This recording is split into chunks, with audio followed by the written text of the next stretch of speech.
Innal hamdalillah nahmaduhu wa nasta'inuhu wa nastaghfiruh wa na'udzu billahi min sururi anfusina wa min sayyiati a'malina. May yahdihillahu fala mudilla lahu wa may yudlil fala hadiyalah.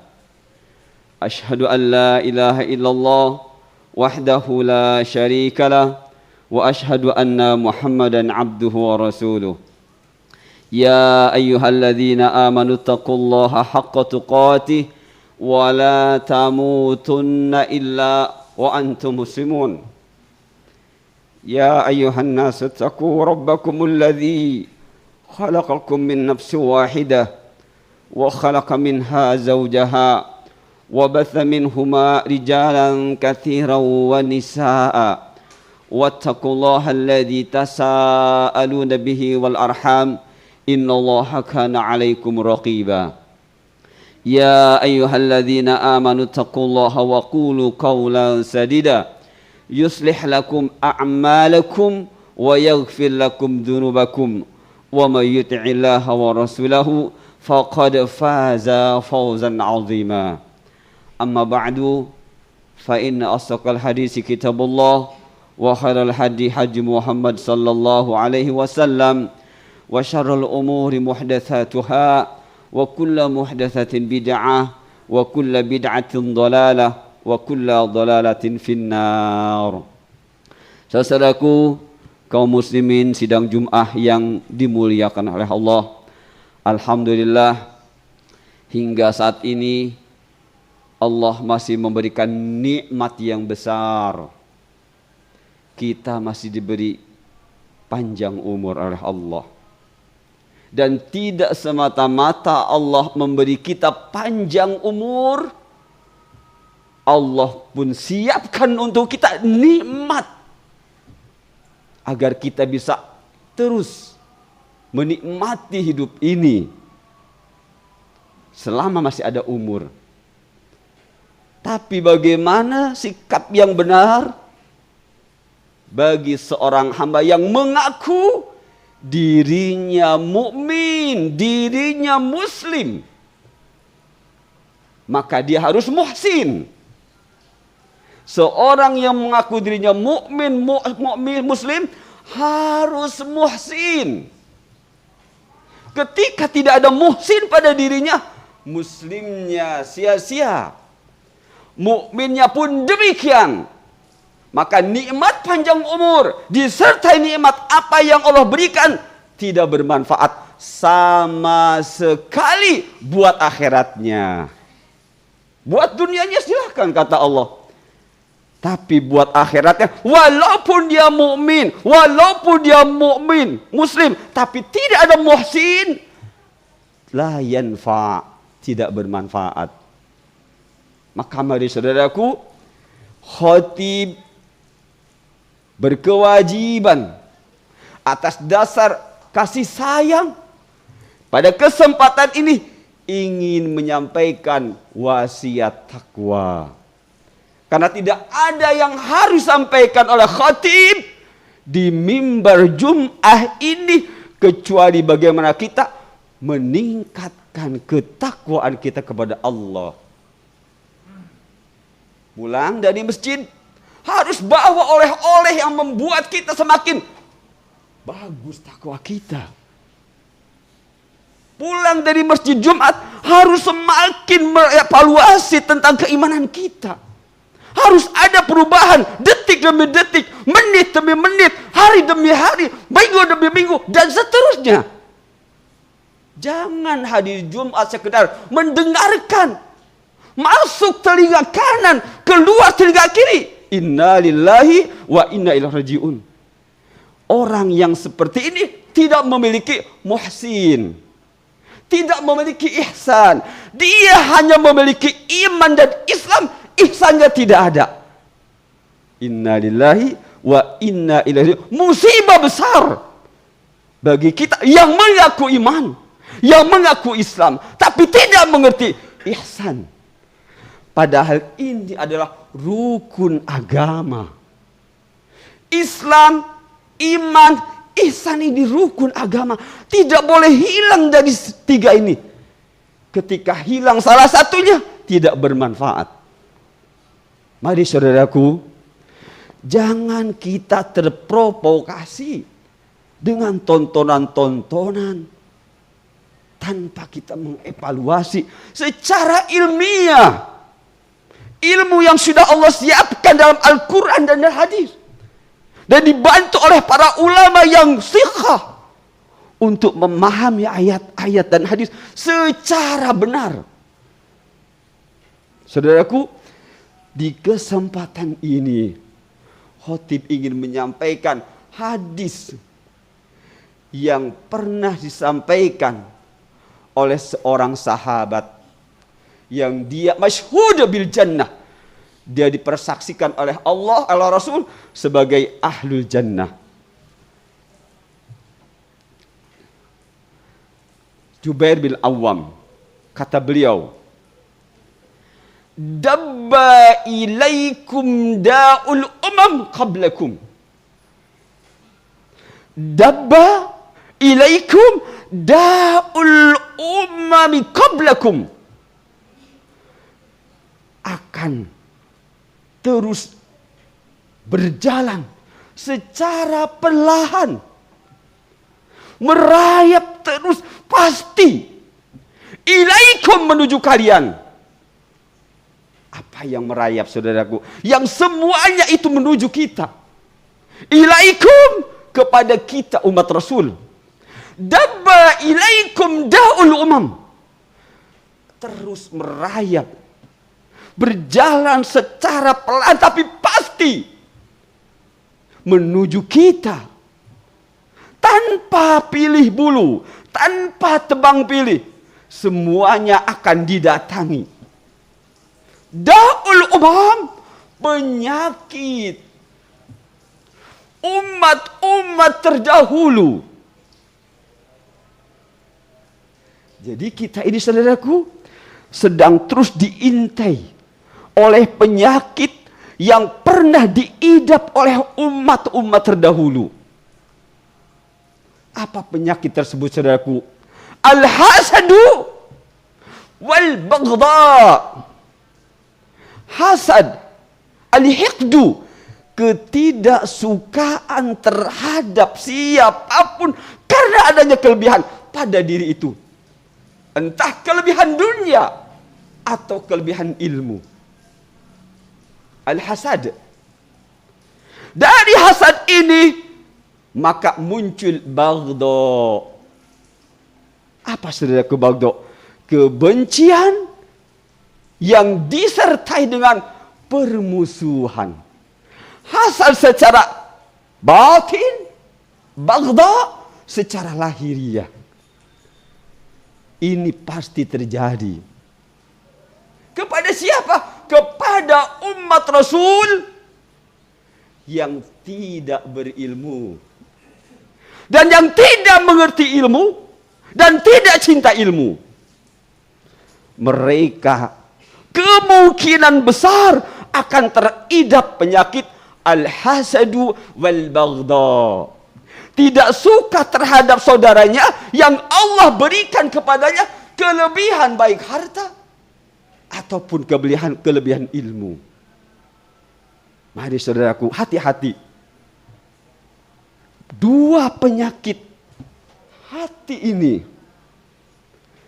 kata beliau, hiya al-haliqah. Hiya al-haliqah. Dia adalah pencukur. Kemudian beliau mengatakan, wala aqulu tahliku sya'ar. Saya tidak katakan mencukur rambut. Walakin tahlik ad-din. Tapi dua penyakit hati ini akan mencukur agama. Agama kita dirusak dengan dua sifat ini, dengan dua penyakit hati ini. Dan timbulnya dua penyakit ini tadi, bipakril ilmi, bipakril pahmi, karena tidak adanya ilmu dan pemahamannya pun kurang. Wal'iyadzubillah, kita harus berlindung kepada Allah. Mari, saudaraku yang dimuliakan Allah, Lantas beliau lanjutkan. Lanjutan dari hadis ini adalah sebagai obat agar kita tidak memiliki sifat yang buruk, yang itu adalah penyakit hati, hasad dan bagdo. Apa kata beliau? Walladzi nafsi biyadi, demi zat yang aku berada di tangannya, la tadkhulul jannah, kalian tidak akan masuk surga hatta tu'minu, sampai kalian benar-benar beriman. Wa la tu'minu hatta tuhibbu, dan kalian tidak akan beriman, tidak akan benar imannya, tidak akan sempurna imannya sampai kalian berkasih sayang dengan sesama muslim, dengan sesama mukmin. Prihatin di sesama muslim. Kalau kita lihat di tayangan-tayangan YouTube, antara satu tokoh agama dengan tokoh agama yang lain saling caci memaki, saling caci mencaci, saling maki memaki. Dan mereka punya pengikut. Akhirnya terbentuklah kelompok-kelompok. Inna lillahi wa inna ilaihi rajiun. Kalau sudah terbentuk kelompok karena tokoh yang dia gandrungi, apa kata Allah? Fatafarraqu amrahum bainahum zubura, kullu hizbin bima ladaihim farihun. Maka dari satu umat ini, dari umat yang satu ini, fatafarraqu, mereka menjadi memecah belah amrahum, urusan agama mereka. Yang paling dahsyat Allah katakan zuburo. Apa zuburo, saudaraku? Kutuban, kitab. Setiap kelompok merasa dirinya benar. Setiap kelompok merasa dirinya punya kitab pegangan yang seakan-akan tidak bisa diotak-atik oleh kelompoknya yang lain. Padahal kitabnya satu, Al-Quran. Kitabnya satu, Al-Hadis. Tapi dengan pemahaman yang berbeda dan tanpa ada tabayun, tanpa ada muhasabah, mereka mengelompokkan masing-masing. Akhirnya kata Allah, kullu hizbin bima ladaihim farihun. Akhirnya setiap kelompok merasa bangga bahwa dirinya yang paling benar. Wal'iyadu billah. Berlindunglah saudara kepada Allah. Berlindunglah kita kepada Allah. Itu muncul. Mengapa asobia? Mengapa kelompok ini muncul? Tadi karena tidak menyadari betapa luasnya ilmu Allah. Mereka membatasi ilmu dan pemahamannya tanpa mau menengok kanan kiri. Padahal ulama dulu sudah mengilmui kita dengan kata-kata yudriku dzakiyu binadhirin wahidin ma la yudrikul ghabi bi alfi syahidin. Orang yang cerdas dengan satu dalil mampu memahami agama ini dan bisa mentaati agama dengan benar. Bagaimana dengan yang lainnya? Ghabi, lawan dari zaki adalah ghabi. Ghabi itu tidak berarti dia bodoh. Bisa jadi dia punya banyak ilmu, atau memang bisa jadi tidak ada ilmu. Tapi orang-orang semacam ini menutup diri untuk bisa menerima pemahaman dari yang lainnya.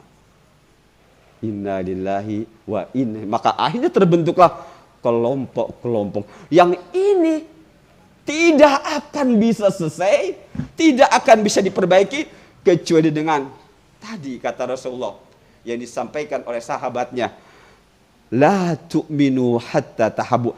Iman dimaksudkan di sini adalah ilmu. Maka kasih sayang ini yang sebenar-benarnya itu muncul dari ilmu yang benar.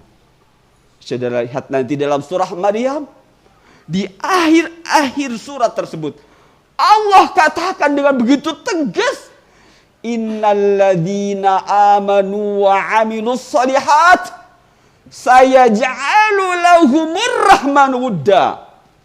Sesungguhnya orang-orang yang beriman dan beramal soleh yang benar akan Allah munculkan dari diri mereka, akan Allah tumbuhkan dari diri mereka wudda, kasih sayang, simpati dan empati, selalu memahami situasi kondisi yang terjadi. Itulah pelajaran yang Allah berikan kepada kita. Sifat yang terpuji. Allah melarang kita al-hasad, Allah melarang kita al-baghdha. Barakallahu li wa lakum bima fihi min ayati wa dzikril hakim wastaghfirullah innallaha ghafurur rahim.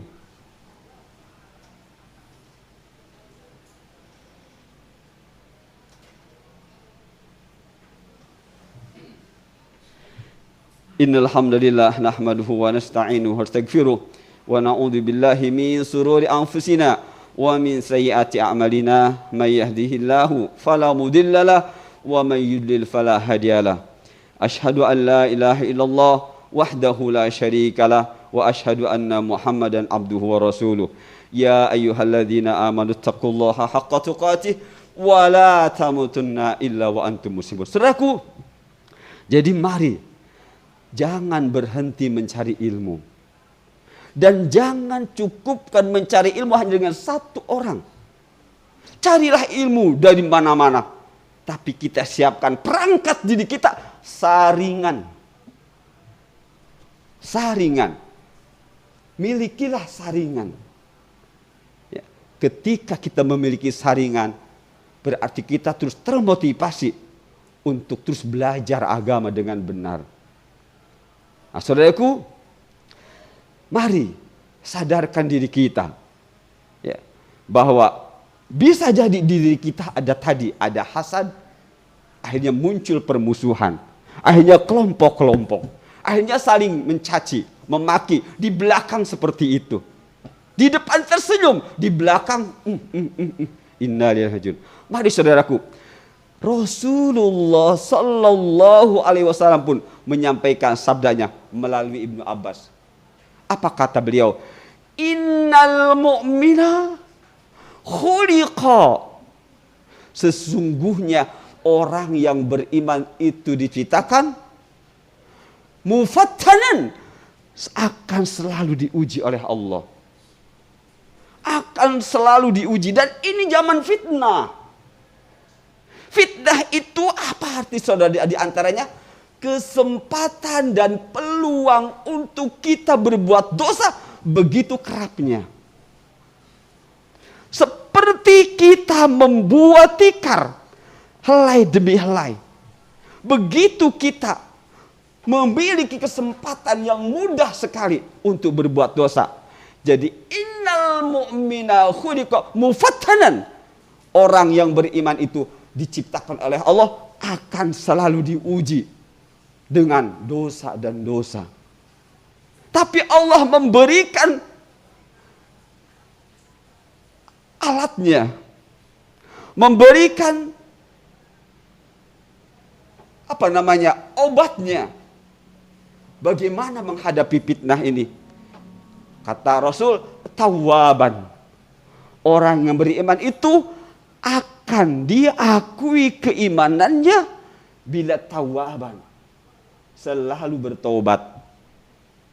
Ya, berarti apa maksudnya? Dia disuruh oleh Allah untuk selalu mengevaluasi diri. Benarkah ibadah saya sejauh ini? Seperti itu. Itu tawwaban. Wa nasaan atau nisyan. Dan manusia itu pelupa. Akan tetapi dari 3 sifat yang Allah tanamkan pada diri-diri kita, Rasulullah mengakhiri sabdanya, wa idza dzukira dzakara. Disinilah kehebatannya orang yang beriman. Ketika dia diingatkan, dia mau ingat. Ketika dia diingatkan, dia mau sadar. Kalau tidak begitu, bukan sifat orang yang beriman. Kalau tidak bisa diingatkan, bukan karakter orang beriman. Karena 3 sifat tadi sudah Allah tanamkan di setiap kita. Tapi Allah beri obatnya. Idza dzukira dzakara. Ketika diingatkan itu salah saudaraku, yang benar begini, dia mau. Dia mau. Ya, secara ilmiah dia minta penjelasannya, kenapa begini, kenapa begitu. Idza dzukira dzakara. Ketika diingatkan, dia mau menerima. Saudaraku, mudah-mudahan yang khotib sampaikan bermanfaat dan mudah-mudahan kita dijaga oleh Allah dari teridap penyakit hasad dan baghdha, dan Allah tumbuhkan di diri kita semangat terus untuk mengkaji ilmu Allah yang begitu luas dan luas dan luas dan tidak akan pernah habis. Sebagai akhir, khotib akan berdoa. Allahumma shalli ala Muhammad wa ala ali Muhammad kama shallaita ala Ibrahim wa ala ali Ibrahim. وبارك على محمد وعلى آل محمد كما باركت على إبراهيم وعلى آل إبراهيم إنك حميد مجيد اللهم اغفر للمسلمين والمسلمات والمؤمنين والمؤمنات الأحياء منهم والأموات ربنا هب لنا من أزواجنا وذرياتنا قرة أعين واجعلنا للمتقين إماما رب اجعلنا مقيم الصلاة ومن ذرياتنا رب اجعلنا مقيم الصلاة ومن ذرياتنا رب اجعلنا مقيم الصلاة ومن ذرياتنا ربنا ظلمنا أنفسنا وإن لم تغفر لنا وترحمنا لنكونن من الخاسرين ربنا آتنا في الدنيا حسنة وفي الآخرة حسنة وقنا عذاب النار.